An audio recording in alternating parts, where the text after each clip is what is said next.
The Morrisville Preserve sits in the shadows of Amtrak's Northeast Corridor rail line, but there's an unwanted guest here, Japanese knotweed. It grows, it's a perennial plant, so it'll leave its sticks up in the air, but it'll die and it'll resprout very vigorously. What's really pernicious is it has roots that'll go 15 feet under the ground, so it will resprout vigorously and outcompete native plants. The knotweed is found growing almost everywhere along the Delaware River. Volunteers with the Delaware Riverkeeper Network and Morrisville residents have been trying to eliminate the knotweed. Over 600 native trees have been planted to replace this invasive species. The trees hold the soil better and prevent erosion during flooding. It excludes native species, and that's what a lot of the invasives do. They move in, they stop the native species, and a lot of our native birds and animals depend on the native species. Knotweed is one of many invasive species damaging ecosystems. Another non-native plant causing problems is bittersweet. The vines grow all the way up into the canopy and bring down the trees. Burning bush is another invasive that's gone wild. An invasive species, it spreads, it gets bird droppings from the seeds into other woodlands, and they just start up, and so much effort is put into removing this type of invasive species.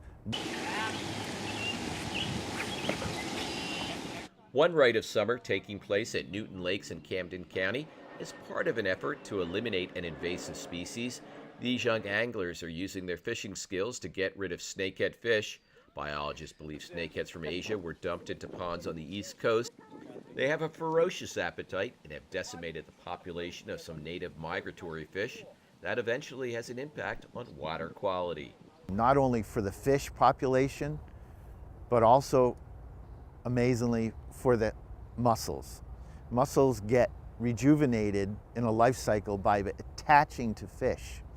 So if our native fish can't get up into these tributaries, that means the mussels slowly will degrade, they'll get old, they'll die off, and no new mussels will start. Now, mussels affect the water quality because they clean the water. There are steps homeowners can take to avoid introducing invasive species into the environment. Norway maple, don't buy those. Those are invasive from Norway. Another issue is aquariums. A lot of the plants that are sold for aquariums can also invade into our natural systems.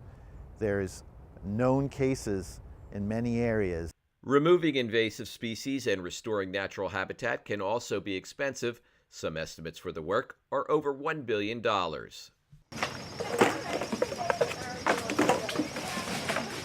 Another type of people pollution that piles up in waterways is plastic, glass, and cans. You can see the problem during a weekend cleanup at Petty's Island in the Delaware River and along Peters Creek in Camden County. The plastic debris is eventually washed out to sea and breaks down into smaller particles. One recent study suggests there could be more than 5 trillion plastic particles floating at sea. The National Oceanic and Atmospheric Administration says marine life can either become entangled in or ingest plastic debris. From what I know, it's not degradable. It's just going to stay there. How is it going to affect the environment, like the animals, if there are any around here? Keeping areas such as a vacant city lot clean of litter is a concept youth participating in these cleanups are learning. And it's a shame because we set up trash cans around the area so that you're able to dispose of the items that you use and you're finished using. And to be honest, it's quite frankly not doing so